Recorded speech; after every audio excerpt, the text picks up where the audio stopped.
রমজান সহি হওয়ার জন্য কয়েকটি শর্ত লিখেছেন তো কিতাবে।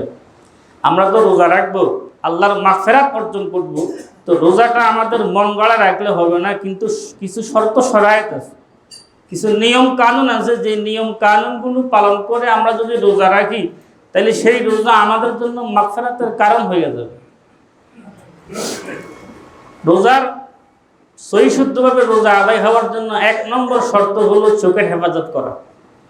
কিসের হেফাজত? রোজা অবস্থায় চোখের হেফাজত করা রোজা সহি হওয়ার জন্য শর্ত। শাইখুল হাদিস আল্লামা জাকারিয়া রহমতুল্লাহ লিখেছেন, হাকিমুল উম্মত মুজাদ্দিদুল মিল্লাত আশরাফ আলী থানভী রহমতুল্লাহ তার কিতাবের মধ্যে লিখেছেন, বিশুদ্ধ রোজা আল্লাহর দরবারে মকবুল হওয়ার জন্য, সহি হওয়ার জন্য 1 নম্বর শর্ত চোখের হেফাজত। কিসের হেফাজত? চোখের হেফাজত। কারণ নজর এটা হলো ইবলিসের তীর সমূহ থেকে একটি তীর। যেই ব্যক্তিকে নজরকে হেফাজত করে, চোখকে হেফাজত করে, নবীজি বলেন তার কলবের মধ্যে ঈমানের স্বাদ চলে আসে। ঈমানের স্বাদ ওই পর্যন্ত কোনো মানুষ পাবে না যেই পর্যন্ত তার কুদৃষ্টিকে সে হেফাজত না করে। ওই পর্যন্ত কোনো মানুষ ঈমানের মজা, ঈমানের স্বাদ পাবে না যেই পর্যন্ত নজর, চোখের হেফাজত যেই ব্যক্তি করতে পারলো না, সেই ঈমানের স্বাদ আর মজা পাবে না। ঈমানের স্বাদ কি জিনিস? নবীজি বলেন যে চোখের হেফাজত করবে তখন তার কলবের মধ্যে ঈমানের নূর আসবে, এই নূরের কারণে ঈমানের স্বাদ আসবে তার কলবের মাধ্যমে।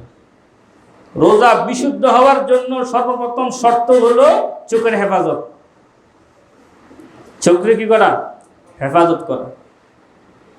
চোখের হেফাজত সহজ না কঠিন? সহজ না কঠিন? এদার উদার নজর না কর কেরামা বড়ি বড়া খতর। আল্লামা ইকবাল বলে, অক্সফোর্ডে ভর্তি হয়েছে কোন দিকে তাকাবো, যেদিকে তাকায় রাস্তা বড় কঠিন, রাস্তা বড় কঠিন। আমি বড় শিক্ষিত হওয়ার জন্য অক্সফোর্ডে ভর্তি হলাম, দেখতেছি এখানকার ছেলে মেয়েরা স্বামী স্ত্রীর মতো চলে। কিসের মতো? ছেলে মেয়েরা কার মতো চলে? স্বামী স্ত্রীর মতো চলে। আল্লাহর কাছে দোয়া করেন, আল্লাহ আপনি আমাকে হেফাজত করেন, আল্লাহ আপনি আমাকে কি করেন? আতা ওয়াসাল্লা ফিকা জজবে দরু কর, শরীকে জুমরায়ে লা ইয়াহজুনু কর, খুরাদ কি খেতিয়া সুলজা চুকা মাই, মেরে মাওলা মেরে সাহেব জনু কর। আয় আল্লাহ, বিশ্ববিখ্যাত পণ্ডিত ইউরোপ আমেরিকার এই পণ্ডিতের সাথে আমি থাকতে চাই না। কোরআন শরীফে আপনি যাদের ব্যাপারে ঘোষণা দিয়েছেন, অলি আল্লাহদের ব্যাপারে, লা খাউফুন আলাইহিম ওয়া লা হুম ইয়াহজানুন, আমাকে আপনি তাদের অন্তর্ভুক্ত রাখেন, আপনি আমাকে তাদের অন্তর্ভুক্ত রাখেন। আল্লাহর কাছে দোয়া করলেন। তো চোখের হেফাজত সহজ না কঠিন? কঠিন। কঠিন কাজ, যেই জিনিসটা যত কঠিন সমাধা করতে বললে তত বড় আজব। যেই কাজটা যত বড় কঠিন তার বেতনও তত বেশি, তার বেতনও কি? তাই চোখের হেফাজত যদিও কষ্টকর হয়, হাকিমুল উম্মত থানভী রহমতুল্লাহ বলেন, বেগানা মহিলার দিকে তাকাইতে যখন নজর চায়, খায়সাত নফসে যখন তোমাকে চাইতেছে, তখন তুমি আল্লাহ পাকের মোরাকাবা করো। আল্লাহর কি করো? মোরাকাবা করো। আল্লাহর হুকুমের দিকে লক্ষ্য রাখো, যে আমার আল্লাহ আমাকে বলতেছে তাকাইও না, নফস বলতেছে তাকাও। এই জিহাদ করতে করতে যেই বান্দা চোখের হেফাজত করলো, তার আমলনামায় 1000 রাকাত তাহাজ্জুদের সওয়াব দান করা হবে। রমজান বিশুদ্ধ হওয়ার জন্য সর্বপ্রথম শর্ত হলো চোখের হেফাজত। কিছু মানুষ রোজা রাখছে, এখন কাম নাই কাজ নাই, ফ্যাটের মধ্যে খিদা, সারাদিন বাসায় বসে মোবাইল টিপা, ফির টেলিভিশন দেখবেন, যে সময় কাটে। কি কাটে? সময় কাটে। লাভটা হলো কি? আপনি রোজাটা রাখেন সময় কাটার জন্য এই টেলিভিশনের মধ্যে সিনেমা দেখা, মোবাইলের সিনেমা দেখা, রোজার কি ফজিলত আমি পাবো? যেন মুহতারাম হাজিরিন, মনে কষ্ট নেবেন না, চোখের হেফাজত করতে হবে রোজা অবস্থায়। কিসের হেফাজত? চোখের হেফাজত করতে হবে। রমজান অবস্থায় আমরা কখনো গান বাজনা শুনবো না। রমজান বিশুদ্ধ হওয়ার 2 নম্বর শর্ত হলো কানের হেফাজত। কিসের হেফাজত? কানের হেফাজত। এই কান দিয়ে আমরা কোনো গান বাজনা শুনবো না। এই কান দিয়ে আমরা কি করবো না? কোনো গান বাজনা শুনবো না আমরা। এটা 2 নম্বর শর্ত। তিন নম্বর শর্ত, আমি শুধু নামগুলো বলে যাই। তিন নম্বর শর্ত হলো জবানের হেফাজত। কিসের হেফাজত? জবানের হেফাজত। রোজা অবস্থায় জবানের হেফাজত করা। আচ্ছা, জবানের হেফাজত তো এটা সহজ না কঠিন? নবীজি বলেন আমার উম্মত দুই জিনিসের জিম্মাদারি নিবে, আমি নবী তার জান্নাতের জিম্মাদার। বুখারী শরীফের হাদিস।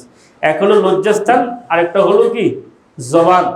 এই দুই জিনিসের জিম্মাদারি যে হবে, নবী তার বেহেশতের জিম্মাদার। জবানকে আমরা হেফাজত করতে হবে। কথার অর্থ হলো গীবত, শিকায়েত, গালি গুলোজ, এগুলা থেকে আমাদের জবানকে হেফাজত করতে হবে। এগুলা থেকে আমাদের জবানকে কি করতে হবে? হেফাজত করতে হবে। বিশেষ করে গীবতের গুনাহ, মিথ্যা কথা, চুগলখড়ি, হিংসা, ফাসাদ, এগুলো থেকে জবানকে হেফাজত করতে হবে। হাদিসে পাকে আসে দুই মহিলা রোজা রাখছে। রোজা রাখার পরে বলতেছে খুবই কষ্ট হইতে আছে, একেবারে কষ্ট হইতে আছে, মাটিতে পড়ে গড়াগড়ি করতেছে। রসুল বললেন, একটি পাত্র দিয়ে বললেন এদেরকে এখানে বমি করতে বলো। বমি করার পরে তাদের পেট থেকে দুই টুকরা গোশত বাইরে। রসুল বলেন এদের রোজার কষ্ট হওয়ার কারণ হলো এই যে গীবত করার কারণ। গীবত করা মানে মৃত মানুষের গোশত খাওয়া। এজন্য গীবত বড় মারাত্মক গুনাহ। বিশেষ করে রমজানের ফাজাইল অর্জন করার জন্য রমজান অবস্থায় নিজের জবানকে হেফাজত করবে গীবত, শিকায়েত, মিথ্যা কথা থেকে। নিজের জবান হেফাজত। ইমাম বুখারী রহমতুল্লাহ আলাইহি বুখারী শরীফ একটা হাদিস লিখেছেন। নবীজি মদিনায় মুনাওয়ারা যাওয়ার পরে, লম্বা হাদিস, নবীজি সাহাবায়ে কেরাম ছিল একটি কবরস্থানের পাশে। নবীজি সাহাবীদেরকে বলতেছেন এই দুইটা কবরে দুইটি গাছের ডাল পুঁতে দাও। সাহাবায়ে কেরাম তাই করলেন। সাহাবায়ে কেরাম নবীজিকে জিজ্ঞেস করলেন, ইয়া রাসূলুল্লাহ, কারণটা কি? নবীজি বললেন এই দুই কবরে আযাব হইতেছে, তোমরা যে গাছের ডাল পুঁতে দিয়েছ এর কারণে সম্ভবত তাদের কবরের আযাব হালকা হয়ে যাবে, কবরের আযাব সহজ হয়ে যাবে। সাহাবায়ে কেরাম জিজ্ঞেস করলেন, ইয়া রাসূলুল্লাহ, কি কারণে? বলে যে একজনের কবরে আযাব হওয়ার কারণ হলো এই লোকটা জবানের হেফাজত করে নাই। কিসের হেফাজত? জবানের হেফাজত করে নাই। মানুষের শুধু গীবত আর শিকায়েত করেছেন, এই কারণে তার কবরে আযাব হইতে আছে। কবরের শাস্তি গীবতের কারণে হয়। আরেকজনের আযাব কবরে। আল্লাহর হাবিব বলেন, লা ইয়াস্তানজাহুল বাউল, পেশাব করে পবিত্রতা অর্জন করে নাই। পেশাব করে কি অর্জন করে নাই? পবিত্রতা অর্জন না করার কারণে কবরে আযাব হইতে আছে। কবরে কয়েকটা কারণে আযাব হবে। গীবতের কারণে, পেশাব পায়খানা করে পবিত্রতা ভালোভাবে অর্জন না করলেও কবরে আযাব হয়। তাই রমজানের বিশুদ্ধভাবে রোজা সহিহ হওয়ার জন্য ৩ নম্বর শর্ত হলো আমাদের জবানকে হেফাজত রাখতে হবে। আমাদের কিসের হেফাজত করতে হবে? তো বুজুর্গানে দিন বলছেন এই জবান তো এমন একটা গোশতের টুকরা, সারাদিন শুধু কথা বলতে মন চায়। কি করতে মন চায়? সারাদিন শুধু কথা, গল্প গুজব করতে মন চায়। তো এটা তো মানুষের গীবত শিকায়েত করবে। একটা কাজ করো, জবান যত গীবত শিকায়েত করতে না পারে, জবানকে আল্লাহর জিকির দিয়ে দাও। আল্লাহর কি দিয়ে দাও? জবান আমরা বজিকিরে খুদ কাশাদি, জবান আমরা বজিকিরে খুদ কাশাদি, দিলম রাজৌকে আদে খেশেদারি। আয় আল্লাহ, গীবত শিকায়েত জবান দিয়ে উচ্চারণ না করে মাওলা 24 ঘন্টা আল্লাহ আপনার জিকির করার তৌফিক দান করেন। একে চশমে জিদান গাফেল আযান শাহে নবাসী, একে চশমে জিদান গাফেল আযান শাহ নবাসী, শায়দ কে আনগাহ কুনাত আগাহে নবাসী। জবানকে আল্লাহর জিকির দিয়ে দিলে জবান গীবত শিকায়েত করতে আর সুযোগ পাবে না। এই হলো 3 নম্বর শর্ত। 4 নম্বর শর্ত হলো বাকি যত অঙ্গ প্রত্যঙ্গ আছে সেগুলোকে হেফাজত করা। হাতকে হেফাজত করতে হবে, পাওকে হেফাজত করতে হবে, দেহকে হেফাজত করতে হবে, শরীরের স্কিন, চামড়াকে হেফাজত করতে হবে। কথা বুঝুন নাই? পায়ের হেফাজত আছে কিনা নাই? কোন তো হাতের হেফাজত আছে কিনা নাই? নবীজি বলেন হাতে জিনা করে, পায়ে জিনা করে, চোখে জিনা করে। আবু দাউদ শরীফের হাদিস। قال رسول الله صلى الله عليه وسلم العينان تزنيان زناهما النظر। নবীজি বলেন দুই চোখে জিনা করে, চোখের জেনা হলো বেগানা মহিলার দিকে তাকানো। আল ইয়াদানে তাজনিয়ানে জেনাহুমা আল বতশ, হাতে জেনা করে হাতের জেনা হলো বেগানা মহিলার দিকে হাত ধরা, বেগানা মহিলার হাত ধরা। আর রিজলানে তাজনিয়ানে জেনাহুমা আল মাশি, পায়ের জেনা হলো মহিলার দিকে হেঁটে হেঁটে যাওয়া। মহিলার দিকে কি করা? হেঁটে হেঁটে যাওয়া। বান্ধবীর লোকের বাবির লোকের রোজা অবস্থায় দেখা করতে দেব, কিছু দুঃখ সুখের আলাপ করব। কিসের আলাপ? দুঃখ সুখের আলাপ করব, এরকমও তো থাকে। তো রোজা অবস্থায় বলেন তো পাও কি হেফাজত থাকলো? হাত হেফাজত থাকলো? থাকলো না। এটা ৪র্থ নম্বর শর্ত রোজা বিশুদ্ধভাবে সহি হওয়ার জন্য। ৫ম নম্বর শর্ত হলো সারাদিন ১৩-১৪ ঘন্টা রোজা রেখে যে ইফতারটা নিয়ে বসলাম, হালাল টাকার ইফতার নিয়ে বসলাম না হারাম টাকার ইফতার নিয়ে বসলাম। বাহারে তাআত লোকমায়ে বা ইয়াজ হালাল, বাহারে তাআত লোকমায়ে বা ইয়াজ হালাল, তানা ইয়ান্দাজ জাত তোরা রান্দর গোবাল।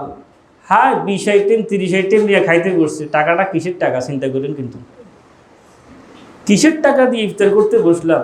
হালাল টাকার একটি খেজুর দিয়ে ইফতার করবেন, আল্লাহর দরবারে কবুল হয়ে যাবে। হালাল টাকা নাই, ২০-৩০ আইটেম ডাইনিং টেবিলে সাজাইয়া ইফতার করলে ইফতারের কি লাভ হবে? এই জন্য শেখুল হাদিস আল্লামা জাকারিয়া রহমতুল্লাহ লেখেন, একটি খেজুর হোক, হালাল হইতে হবে। আরেকজন রোজাদারকে যে ব্যক্তি একটি খেজুর দিয়ে ইফতার করবে, আল্লাহ পাক রব্বুল আলামিন তাকেও সমপরিমাণ সওয়াব দান করবে। যে ইফতার করলো সারাদিন রোজা রেখে যেই পরিমাণ সওয়াব অর্জন করলো, যিনি ইফতার করালো তাকে আল্লাহ পাক সেই পরিমাণ সওয়াব দান করবে। এক ডুব দিয়া ইফতার করালো সেই পরিমাণ সওয়াব। সাহাবায়ে কেরাম বলেন, ইয়া রাসূলুল্লাহ, আমাদের অবস্থা তো এমন, আমরা যে একটা খেজুর এক আধা গ্লাস দুধ দিয়ে কাউকে ইফতার করাবো সেই অবস্থা তো আমাদের নাই। নবীজি বলেন, একটু পানি দিয়ে ইফতার করালেও আল্লাহ পাক তোমাকে সমপরিমাণ সওয়াব দান করবে। আল্লাহ পাক সমপরিমাণ সওয়াব দান করবে। তাইলে মুহতারাম হাজরিন, এই কথাগুলোর প্রতি লক্ষ্য রাখবো। রোজা রাখবো কিন্তু আমরা এই শর্তগুলো মানার চেষ্টা করব। আরেকটি শর্ত লিখলেন যে রোজাটা আমার কবুল হলো কি হলো না, আল্লাহ পাকের রহমতের আশায় এবং ভয়ের আশায় কম কাঁপতে থাকা।